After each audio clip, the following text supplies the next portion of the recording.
Hello, everybody. Good afternoon. It is really brilliant to see you all here, to see some familiar faces as well. It's been so lovely chatting to some of you this morning.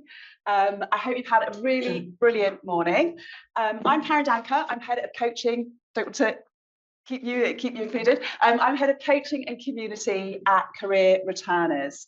For those of you who don't know much about Career Returners, we're a coaching, consulting and network organisation. And we specialise in enabling professionals to return to fulfilling work after an extended career break. We're a social business. We're on a mission to make career breaks a really valued part of your career. And we all know that as our lives hopefully get longer, our working lives are going to get longer, and that we're all going to choose or need to take career breaks over the course of our career for a whole variety and host of reasons. And it's our mission that there shouldn't be any penalty in getting back to that career. Over the last 10 years, we've partnered with over 200 leading organisations to create supported routes back to work. And we've helped over 4,000 returners get back to work, 3 of whom you're going to meet today. With our social purpose hat on, we're the largest European network for returners. We currently stand at about 10,000 members, which is really exciting. And in the last year, we launched our new Career Returners community platform, which is an app, a platform, which helps to bring returners together for better connection, better support, better advice. So if you're not part of our community, come by our exhibition stand, pick up a leaflet and join that. So in today's session, I'm delighted to welcome our fabulous panellists. So we have Charlotte Hills, we have McAleenan, and we have Pallavi Kejriwal, and they are all going to introduce themselves. We're going to start with, I'm going to ask them a number of questions, then we're going to open it up to your questions, and we're going to see how it all goes. So I'm going to start with you, Charlotte. Just a brief intro, a little bit about your professional experience, reason for your career break, and what you're doing now in 2 minutes. No pressure. Okay, so hi everyone. It's really great to be here today. I've sort of, having had the journey that I've had, I actually find it quite hard to be in this position because it's been tough to make that transition back to work, and I also changed careers. So my first career was in TV, and I worked as a TV script supervisor, and then as a director, and I was freelance. And then I took a career break. I was doing TV for about 15 years, but I took a career break to have my children, and we also moved to Switzerland at that time. And I was away from work for about 7 years. And when we'd moved back to the UK, I was then going through a divorce, and I really needed to go back to work. TV was just not a viable option. So I started to sort of think about, what else can I do? And I managed to get a job through the Career Returners, which was then called Women Returners, working at Tideway, working as an innovation coordinator, and I now work at HS2 as a head of innovation. So I think I've been back in the workplace for about 9 years now. Brilliant. And I still, as I say to Charlotte regularly, I think her job title is the coolest job title, head of innovation. It's pretty cool. Thank you, Julia. Mine is much less exciting. So I studied physics at university and then started my career in investment banking. So my first career was in investment banking, primarily in equity derivative structuring. So I worked at Credit Suisse on the trading floor for about 8 years, and a couple of other roles as well. My career break was for similar reasons to Charlotte. So when I had my children, I have 3 children now. I took a break of 9 years, which was great. Loved the time I had with them. But when my youngest was around 1, I started thinking about returning to work. My husband still works in banking, so I wanted to do something different so that one of us at least would have a little bit more time, or at least a little bit more flexibility, better work-life balance for the children. And also, actually, I wanted to do something I was a bit more interested in. So I switched to data science. I joined a company called Dunnhumby a little over 4 years ago via a returner program, again, which I found through Career Returners. And yeah, loved it ever since. For those of you who are not familiar with Dunnhumby, which is probably quite a few of you, it's basically Tesco Club Card. We came up with a Tesco Club Card many years ago, and we are now owned by Tesco, so we do a lot of work with their data. And we also work with other retailers like Walmart in the States and CPGs, so Nestle, Unilever, those types of companies as well. Thanks, Karen. Hi, everybody. I'm Pallavi. I work in BT in the digital marketing team. I started my career when I graduated from my MBA program in Chicago. and worked in HSBC in marketing again in their US and then in London offices. When I was in my last stint, that's when the family decided to move to Mexico. So that was a huge change. And my son at that time was only 3-year-old. So I decided to take a career break at that time. And during that time, I invested that in starting my own photography business, which I owned and expanded for 8 years. Then when the family moved back to London, I gave myself 1 year to either find a job or to go back to growing my business. And I will not lie, the first 6 months were an uphill challenge. And that's when career returners came into my life. And within a couple of months, I had not one, but 2 offers to choose from. And as Charlotte says, it's great to be here on this side of the forum now, because we were on that side not too long ago. And we're very excited to be here. I know I speak for everybody, and I'm sure some of the things that we've gone through, I hope that's helpful in your journeys in getting back to work, if any of you are thinking about that. Thank you. Okay, so let's kick off with talking about career breaks and how to talk about a career break. You know, we know that from talking to returners all the time, that's sometimes really difficult to think, how do I talk about that experience? How do I talk about the things that I've done during it? Some of the, you know, some people have not chosen to take a career break, they've been forced to take a career break. So how do I do that? So Charlotte, let's start with you. How did you talk about that time that you had off with the family? You were living in another country. When you were talking to future employees and in networks, how did you frame that experience and talk about it? For me, I was just very matter of fact about it. I mean, I think in a way, the fact that we had actually moved country made it it was a simple, you know, it's just a geographical reality that was the case.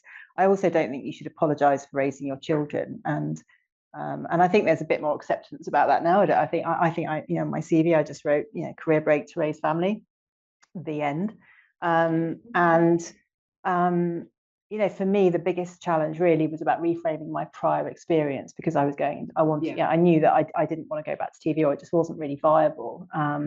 So I then had to kind of think about how to explain my prior CV through the lens of something that would be relatable or understandable by, you know, the general, you know, work people, because it's very, very different. And I think doing that is a lot easier post the invention of ChatGPT, but now, you know, at the time it felt really difficult to kind of suddenly reframe everything that I'd done before in language that would make sense to future employers. And, you know, and it was difficult. You know, I think it is, you know, one of the reasons why I like doing these kind of things is I'm really angry and annoyed still at how little sympathy there is for people who've got a slightly wonky CV for whatever reason, whether that's a gap or trying to change what you're doing. And it's like, we're all going to be working for much longer. This is literally going to be most people's reality. So, you know, I want to really champion changing that.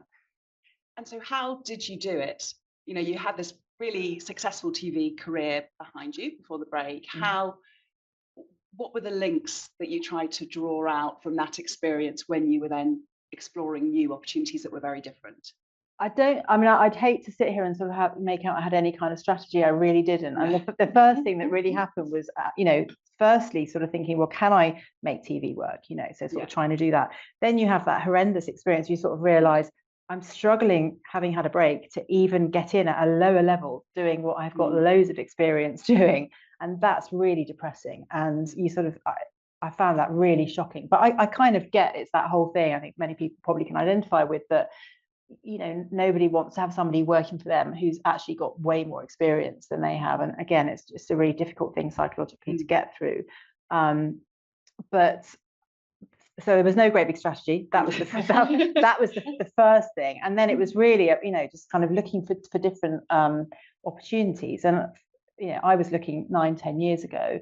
I think there's a lot more available now than there was then. And, you know, there just seemed to be a real dearth of places to go and look where there would be the kind of jobs that I could then apply to. So, you know, I spent a lot of time looking for those things. And I don't think I had you know, I think there's a lot more resources available now than there were then. I found it really quite hard, you know, and it's quite dispiriting when you sort of think, well, I'd like to apply for 20 jobs a week if I could find them, you know. Yes. And, you know, I do think it's a bit easier now with more resources, but I'm sure it's still really challenging. Yeah.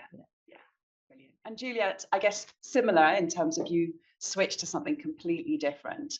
So when you were having conversations with people, were you putting your story across? How were you trying to say, look, I've got this really good career background in finance, but actually what I want to do now is data? And how did you show you were going to be a good fit for that? Yeah, so I think similar to Charlotte, I wouldn't apologise for having a break, having your children, and I don't think there should be an expectation that whilst raising young children, you're also doing loads of other stuff to improve yourself at the same time. It's just not realistic. If you can do it, great, but you know. I think I focus very much, because I was changing careers and because data science is a technical skill that you can learn. I did a data science boot camp to upskill. So I spent a lot of time focusing on that. So what I've done to prepare myself to switch to data science. And in something technical like that, you're lucky in that there are so many resources. It is something that you can go out and learn and show that you can do and that you're interested in. I wrote a blog article about some data science projects I've done. So like really just trying to show kind of everything I was doing to make that switch, to prove that I could do that switch and to show how motivated I was as well. The other thing I did, which also helped me, because after such a long break, I'd really forgotten my professional identity before children. And I think just having children as well helps to wipe out a lot of that, because you're just suddenly, you know, you're someone's mummy, you've kind of completely forgotten that you used to be an adult drinking hot coffee and all the rest of it. I did connect with a lot of people, well, a few people from my previous roles, and I just found that really helpful to get my brain back in gear, to remember what I used to be capable of, and also just to think through actually all of the skills that are transferable, even though it's a completely different field. Actually, there are many things that are transferable. I think I've been surprised now that I'm 4 years into it, how much has moved across. For me, a lot of that was around kind of the balance between technical and client facing and those types of skills. And that's actually all very similar, even though I'm working in a completely different domain. So yeah, kind of focusing on those two areas, I think really helped me. Yeah. And I think getting out and talking to people, especially former colleagues, they remember you as you were back then, prior to the career break. Yeah. And so it really helps you to refine your story, and they remind you about the skills and experience and the wins that you had. So it's very confidence boosting as well. Definitely, it really helped with that. Yeah, brilliant. Thank you. And Pallavi, so you set up your own business as well during your career break. How does some of the skills and experience from that help you when you decided to return to your career marketing? What transferred across from that? I would say a lot, because I was looking to get back into marketing, which was my background before the break. So I knew things are going to be tough, but there were lots that I could draw on, because having your own business gives you a commercial focus that nothing else does. You have a 360-degree view of the whole business. You're dealing with customers, you're getting leads in. So all of that I could draw into marketing, where I was trying to get my foot in. What I didn't, I would say, realize was that the world of marketing that I had left behind and the one that I was coming back to had like completely changed. Because when I was leaving the workforce at that time, and I was taking the break, Facebook was just starting off. Meta, that it was just taking off, and now that's like the big piece that's there in performance marketing space. So without going into too much details, there was a lot that I could draw on, and when I started having those conversations, I could realize that a lot had changed. But then the jobs that I did land, things that were in my mind that would be a setback for me, that my age and all of that that I had grown in the time that I'd been there, it actually became valuable to the employers. That in the digital marketing space where I am right now, they tend to be fairly young teams. So they're actually looking for somebody grown up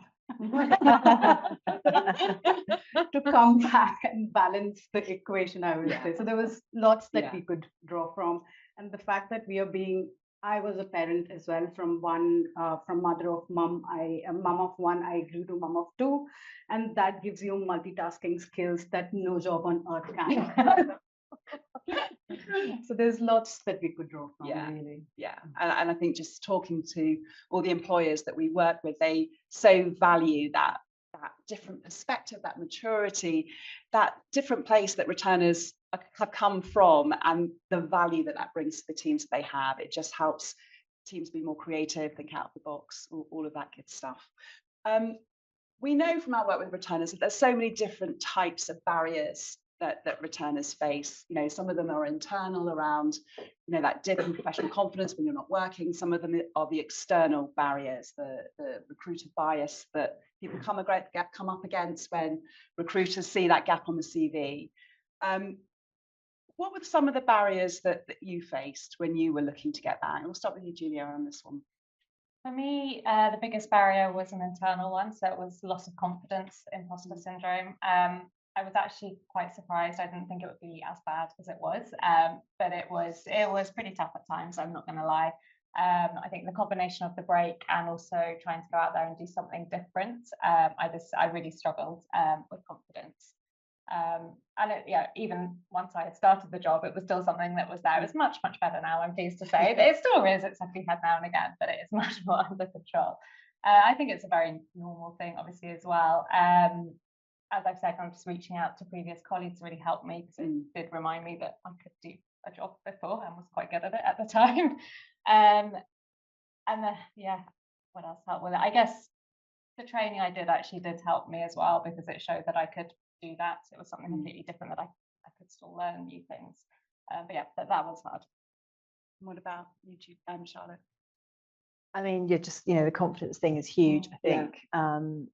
I wish that, it seems like it's a natural journey that you have to go on, that you only realise kind of after the fact that you were always okay. But at the time, it's like for me, I had to go through the, however many years to get to a stage where, I mean, I remember when I first went back to work, and I was working at Tideway, which is an engineering project, and I remember quite early on sort of realizing that there's a lot of quite average people in the workplace, and yet when you're not in the workplace, you sort of imagine that you're going to have to be absolutely brilliant to get through the door, and if you're not the most super brilliant person with the most amazing experience, you wouldn't possibly be good enough. And then you get there and you're like, oh right, actually James over there has been wandering around for 20 years doing just fine, and so I kind of, but you don't realize that. And I also have such clear memories. Like, I remember when I was looking for work and I was wandering along on the South Bank going to meet a friend for lunch, and she was working and I had been a mum for 6 years or whatever,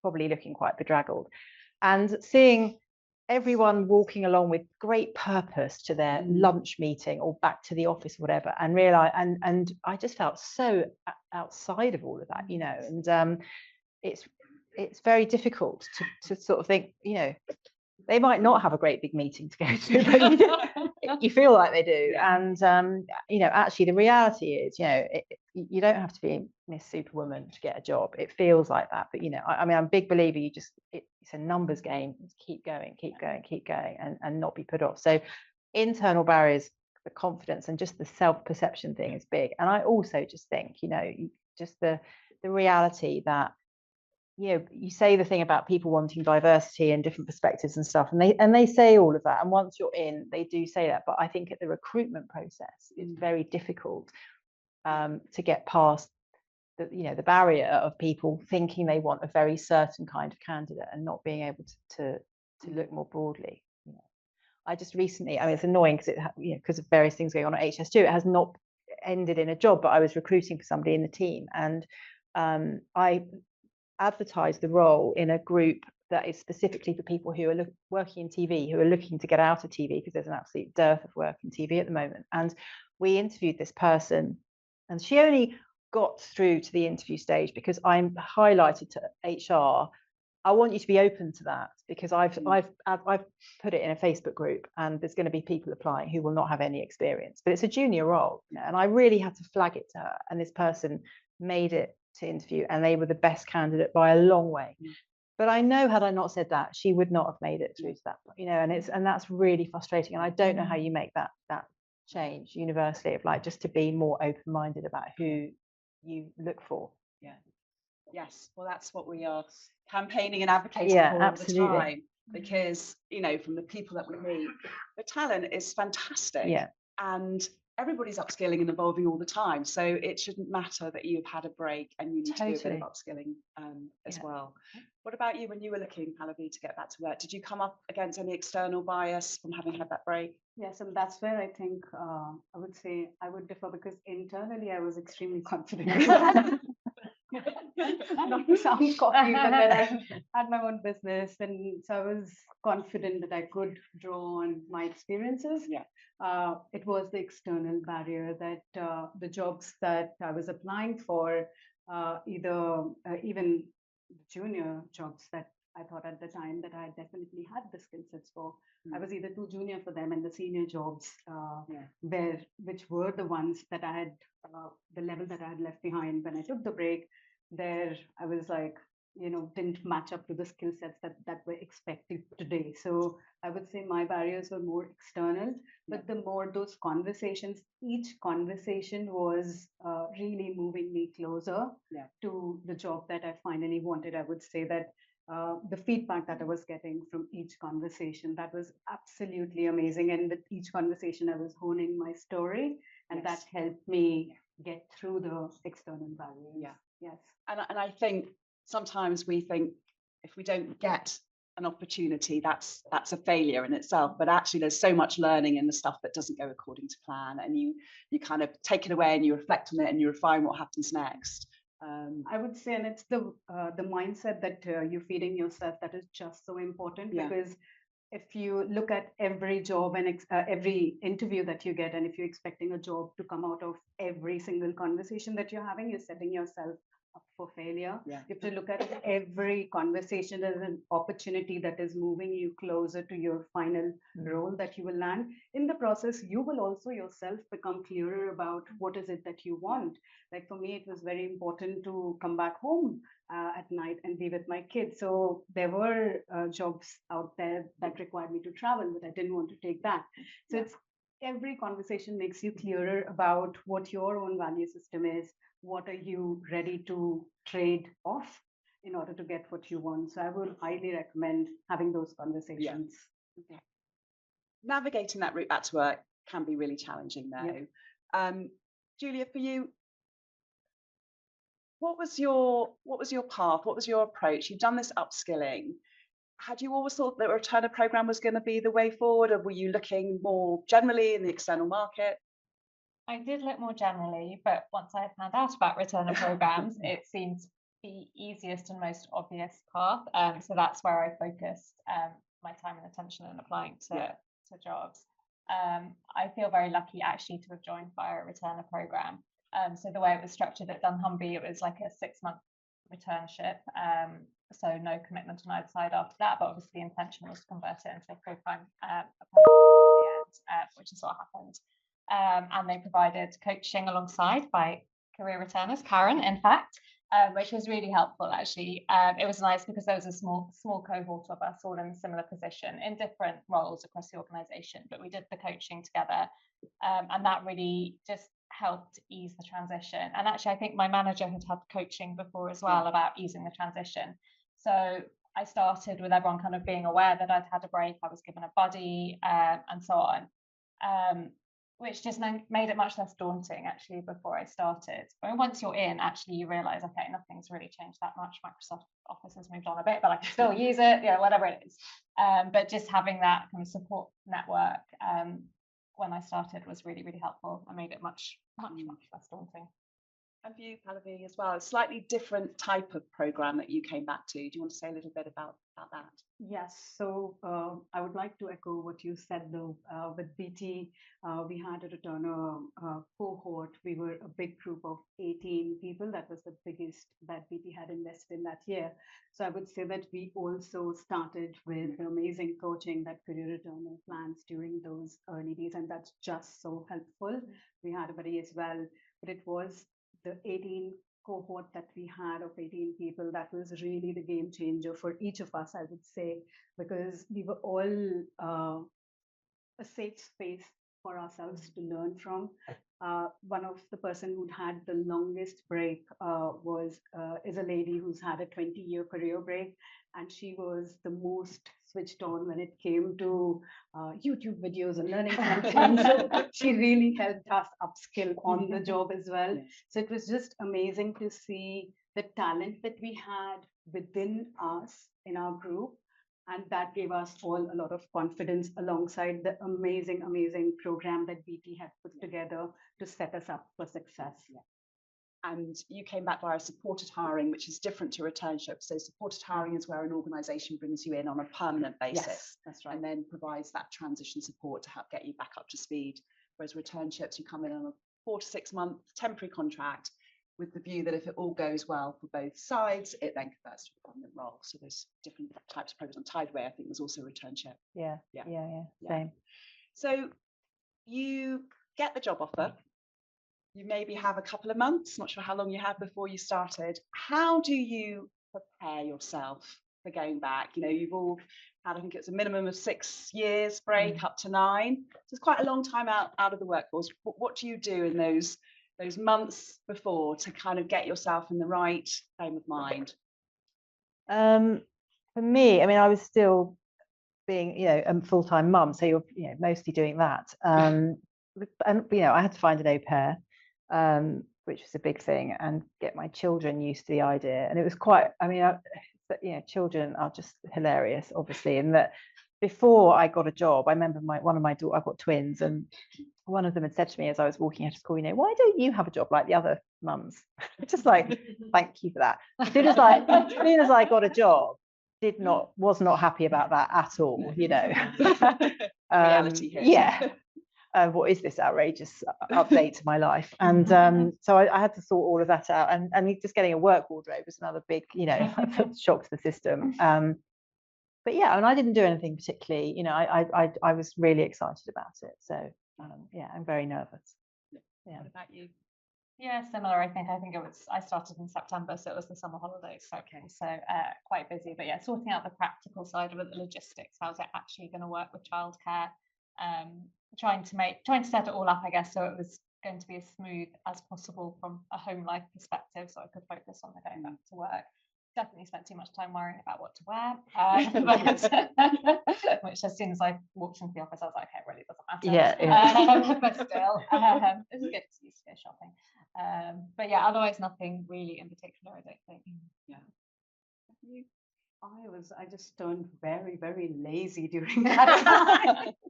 Very conscious that I'm not going to get this time back. So from Monday to Friday, when the kids were in school, I treated that as a long weekend, really. Did nothing much but watched Netflix shows and maybe went to the gym, but that's about it. As in, like, just conscious that what I'm doing right now, I don't know when will I get that time back once you start working. So it's very lazy. Yeah. Sounds amazing. Yeah. And then the reality, you get back. So you've been back at work now 2 years? Almost 2 years. Almost yes. 2 years. Yes. So what was it like at the beginning? Were some of those fears that you had, did they materialize? How was that transition? I would say it was like all hands on deck kind of a feeling internally. Yeah. That even though you had told us, don't go all out, don't expect too much of yourself. But then, like, it's human nature. You're coming back after such a long time, you want to give your 100%. So I think in the beginning, it was the whole adrenaline rush of just being back. I had a goal that I had to contribute towards. I had to work out a plan of how to get there. So it was just all hands on deck. That's how I just remember those first few months. Yeah. Huge learning curve on the job, from the coaching, from the buddies. It was like you're like a sponge during that time. It's like you're learning from every possible interaction that you're having, online, offline. It's just a huge learning curve during that time. And you come off better from it. It's not at all something that you're not able to do. Yeah, you want that. Brilliant. Agree. I did find it very mentally tiring, I have to say, when I first went back. I think all of the support I had from the people at work, everyone was lovely. So nothing external. It was probably pressure I put on myself, which is, have to be as good as possible, as soon as possible, which no one else expects. So yeah, I did find it very tiring mentally. And then you suddenly, having had a break, you're then trying to balance, obviously, family life and work, and work out also actually what's the best balance for me, what do I want it to look like. So I did find it tough to start with. It was a steep learning curve. I always knew that it was the right thing, and I was enjoying it, and I was happy doing it. But I think it did take a good few months to settle into my stride a little bit more. And the other thing that was difficult in some ways. I think when you change careers, you know, it's unrealistic that you're going to go in at the same level you were in a previous career. So I started obviously much lower, and it's that kind of slight, I'm not really at the right level, but knowing what the right level is for your experience, which is loads of experience, but not necessarily all of it that relevant. So that was just quite hard to get my head around, I think, initially. I did progress much faster than someone else would have done. So I was promoted very quickly and so on. So that was all great. But I guess it's just impatient for that to happen as well. Yeah. And I think we do hear that, you know, especially after a long break, people do tend to go in at a slightly lower level to the one that they had left. But once they're back in, the rate of progression is much quicker because it's just about that support to get back in. Charlotte, for you, what were some of the highlights of being back? You've made this change, made this career. Well, the obvious one of having money, I think, definitely, you know, not to be sniffed at. And what was really good about the returns program is that it always felt like a proper thing. Like it wasn't token payment for 3 months and there might be a job. It was proper paid and very likely a job at the end of it. You know, barring anything terrible happening. And so it felt like this was going to lead to something. It wasn't just a token gesture, which was really good. So, but yeah, the money was a good thing. The regular routine, and just, you know, I think having that life beyond being at home is fantastic. You know, being a person in the workplace, and you know, I just really enjoyed that. And you know, I changed industries as well. So for me, it was such a different environment, and I was lapping that up completely. I mean, TV, you know, has lots of positive things going for it, but it's very, I don't like to use the word cutthroat. It's not so much cutthroat, but there aren't many arms that go round you to, you know, that you're freelance, you make your own opportunities, and to suddenly be in a kind of big organization that really, you know, had structured progression. I mean, I'd never had a development conversation in my life, you know, and all of those things that really, you know, were actually really nice to sort of lean into. I really enjoyed that. And I think I went back at very, you know, really quite a junior position. I've been a director, and I went back as an innovation coordinator. And I think, you know, I'm really glad that I did that, and I'm really glad that I started and have kind of worked my way up. But it is really hard. I think that you often, there's a big loss of status or whatever. But I think it's really good for you.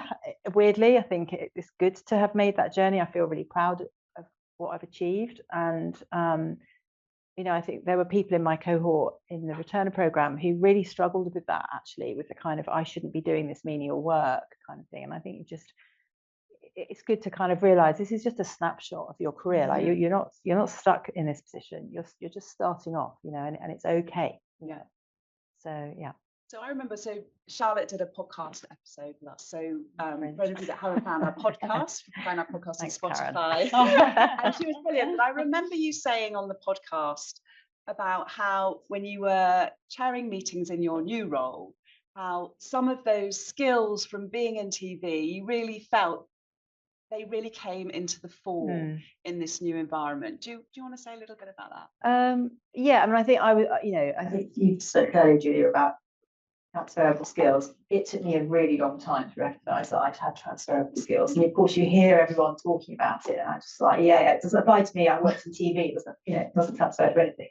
But actually realising that, you know, being able to communicate, you know, to create a narrative around whatever project it is you're working on. I'm now working in innovation. A lot of what we're doing is trying to, you know, get ideas off the ground that, you know, for very valid reasons have not happened to date. You know, it could be a new technology, a new material, whatever, that would have risks associated with it. But a lot of it is about trying to get people on board, trying to convince people, trying to tell the story. You know, often I'm telling the story of very technical, complicated things. And I think in a weird way, the fact that I'm not technical, I have to talk in a language that everyone can understand. And I think that kind of that storytelling thing that I've brought from TV is definitely translated across in so much of what I now see as my sort of skills, maybe compared to other people I work with, is that soft skills basically. And you know, people in TV do tend to have those in spades. You know, you really do have to be pretty resilient and really good at getting on with people, and you know,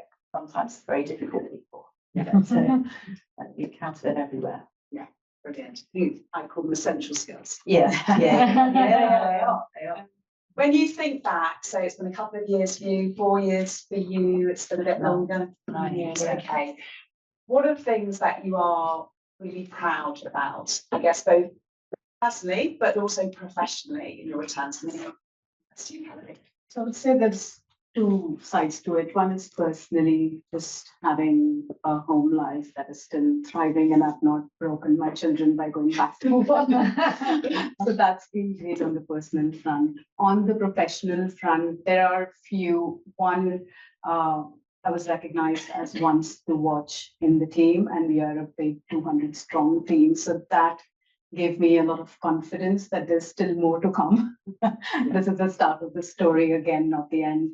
So that was one. And the second is just the relationships that we formed at work. So I talked about the cohort that we had, and then work is an extension of your family. Yes, there are things that you do, but then you're still building those relationships. So I would say the work relationships that I have, and it'll be in BT and beyond. So those are really the things that I am proud of, because you need to be excited about coming back to work. Yeah. And it's just not a job that you're going back to. So I would say those few things. It's that next chapter, isn't it? Yes. Absolutely. You too.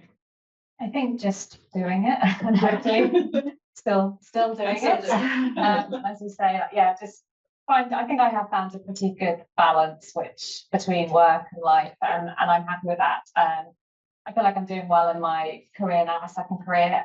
So I'm very happy with and proud of where I've got to actually. This is going to sound a little bit cheesy, but I do remember all those years ago, like, listening to people talking on career returns, and I was like, if I do this, I would love one day to be trying to encourage this and speak a bit more about it, because I feel really strongly about it. There's so much talent out there. It should not be that hard to get people back. So actually to be sitting here makes me feel really proud that actually, hopefully, my story might help inspire someone. Yeah, I mean, I think it is a really important thing, and it is possible. It's not always easy, but possible and worth it. Maybe sure. I don't think I've got much to add to that, really. I mean, just, yeah, the fact that my kids are really proud of me. I always get emotional when I say it, but it's really true, and they haven't been broken by it either, even though they sometimes might say they do. But yeah, and yeah, having done it, I really genuinely at various times thought I'd never get back to work. And I think that is a sentiment that we've all felt from time to time. And I think that positive role modelling to our sons and our daughters is a wonderful thing to do. I think we'll open it up to our lovely audience to see what questions you might have for any of the panelists. So I hand up there. It's an immediate question, I think, when I've been speaking about the balance. And I was curious whether you got part-time, full-time, flexible working, what the actual packages or patterns. Okay, that's Yeah. What we went what back part-time, full-time, what that looks like. So I went back to full-time work Monday to Friday. So that's what I was looking for. I was looking for that regularity. So that's what I chose as my path back. And are you in the office every day? We have a flexi routine in the office. It's 3 days in office and 2 wherever you would want to be from. Yeah, so I'm full-time as well. Similar 2 to 3 days in the office a week. What I would say though, the company I work for is very flexible in terms of they fully understand that everyone has a life outside of work. So if I need to block out a couple of hours to go and watch the school play, I just do it, no one bats an eyelid. So for me, that kind of flexibility is really important. And I remember in your cohort at the time, one of the returners came back part-time, didn't she? Yeah, 3 days. she was working around school hours, so she was doing kind of short. I think she's one long day and then the other one's around school hours.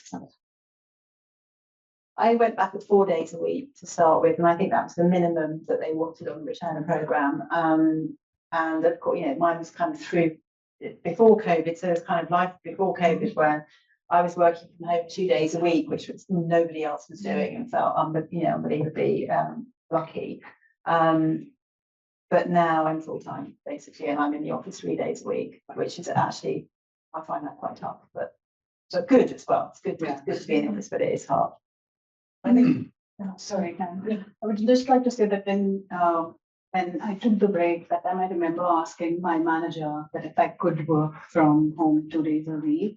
And he at the time, he was a brilliant manager, and he was like, "And sure, I'll work from Hawaii then for 3 days a week." So that was the answer. It was just a different word. Yeah. But now there's much more flexibility. Yeah. Even whatever's in the program, whatever your situation is, if you speak to your hiring organization about it, I'm sure whatever they're able to flex, they would flex. So just be upfront about whatever your needs are. There's a real mix. After COVID, we found a lot of our partners were doing hybrid working, so people would be in the office 2 or 3 days a week and 2 days from home. I think some of the organisations in some sectors are now encouraging people to come back to work. So financial services sectors, there's some with 5 days a week in the office. But still, outside of that, I would say a lot more doing hybrid working, which can just make it easier if you've got responsibilities or yes. Thank you so much for your inspirational stories. I have 2 questions. The first one is your experience, Pallavi, when you went back, you had already some business, your own business. Was that looked at as a kind of break, or was that looked at as kind of side hustle? In other words, more generally, if you have a side hustle or some sort of, venture of some sort, which is not no means full time, would that disqualify you from some of the return of programs? And the second question I have, if either through your own personal stories or your cohorts that you were part of, did you come across people who reach a certain level, perhaps you, Charlotte, in their field, and took a break and wanted to come back, but then were faced with this fact that you have to come back to a much lower level? And how was that successful or not successful? Can that be overcome? In other words, maybe think of someone like you who was in TV and then wanted to come back. I know you didn't, but wanted to come back to the same kind of industry. But then they had to face the fact that perhaps they couldn't come back to where they were, or not just 2 roles lower, but like so much lower. Would love to hear from you all about this. Yeah, on the entrepreneurial side, and then I'll take the first one. Yeah. So in terms of your question about the business, how it was looked, whether it was looked at as full-time work or it disqualified, I think there are 2 parts. One, it did not disqualify me from applying to roles that asked for an 18-month break or a 2-year break. It did not disqualify me. So you would put entrepreneurial, or you put freelance or something like that? Yes, and I was transparent about that. I was still shortlisted for the roles that I was going for. And the second part is in terms of how it was looked at from the employer perspective, it completely depends on how you showcase your own work experience when you are in conversation during your interview. If you position it as a side hustle, it will be a side hustle. Mine wasn't. I was managing a team of 10 photographers and growing the business still. So I was able to rightfully position it as a business which I had grown and the skills that I had utilized. Let me just jump in there. What made you still eligible for those programs is that with returner programs, what they're looking for is the break that you've had since you last worked in that professional career.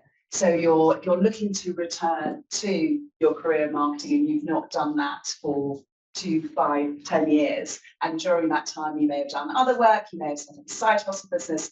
That's not what you were doing professionally. What these programs are doing are looking to get talented people back into. So if you had some business in that industry, it would disqualify you, would it? Not if you were working freelance, if you had working at a lower level, Yes. weren't working full time. So no, it wouldn't disqualify you. Thank you. Yes. I don't fully understand your question. Sorry. No, it's fine. Sorry. So sorry. So what's the question? Sorry. So the question is, if someone had a long corporate career and reached a certain level in that career, and then took a break and wanted to come back in the same, kind of industry, the same career, a lot of the return on programs are pitched at the lower sort of levels, and typically, you would find yourself either kind of at the starting point. So let's say you had a 30-year career, and then you find yourself at the kind of pitched at the kind of 10-year, 15-year career experience level, either through your cohorts, people you were within the programs.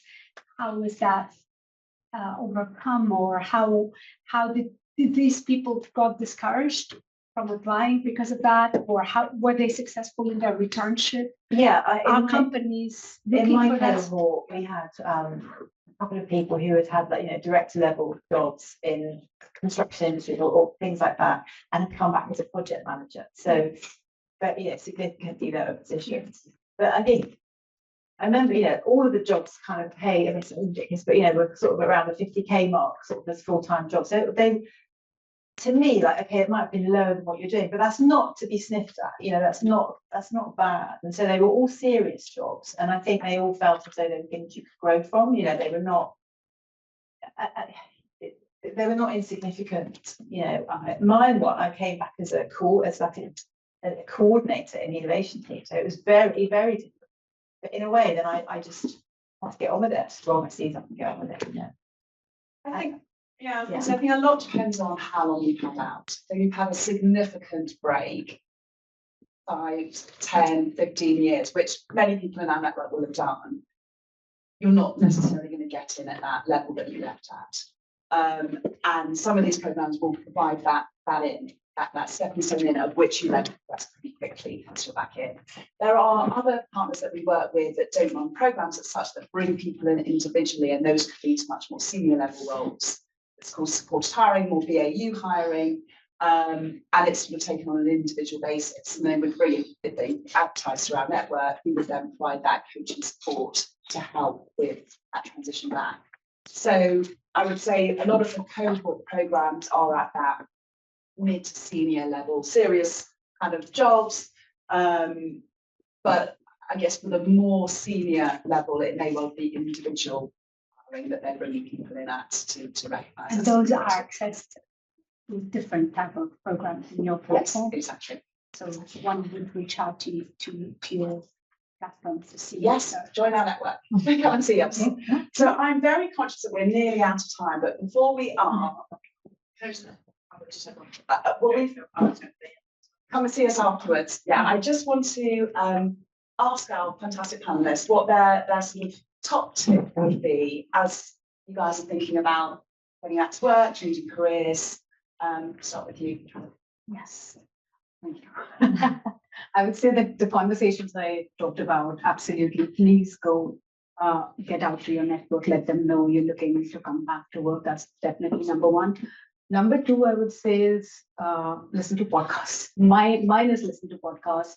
If you do YouTube, whatever your choice of medium is, use that. Get speaking the language that people in your field are speaking, so that you can showcase all of that when you are in that interview stage. And third would be, we are in London, there's so many amazing conferences, no matter what the industry is. There are online conferences, there are in-person conferences, a lot of them are free as well. So please go and use that opportunity, because each of them will be upskilling, and you'll be hearing people talk. And again, you'll feel closer to wherever you want to get to. So those would be my top ones that I used myself. Brilliant. Thank you, Julia. Probably very similar. Networking, dreaded networking for me. I really am not a fan, but still, it is important. I also reached out to people on LinkedIn who had already gone through kind of the journey that I was trying to do. And obviously not everyone's going to reply, but I did connect with a few people like that, which did help. The Career Returns website, obviously. I guess it's not just about advertising jobs there. There are loads of other resources on there. It's many stories from people who've gone through similar things. I just found it useful to read that actually and get inspiration from it. Yeah, I think those are the two main ones for me. I mean, well, similar, but I think just really keep going. Yeah, keep going. It's a numbers game. If you're not successful in an interview, I remember I always used to make something about me, and we only interview 3 people job. So if you don't get it, you got down to the last 3, and I think it's really hard to not think there must be something wrong with you. Whereas actually, no, there's just somebody who might have scored 1 point more than you. And so I think just keeping going and talking to other people going through it, and realizing that people who want to change careers or have had a break, there's more and more people in that situation. There's nothing wrong with you. So. Brilliant. I love that. Thank you so much. You'll join me in thanking our brilliant.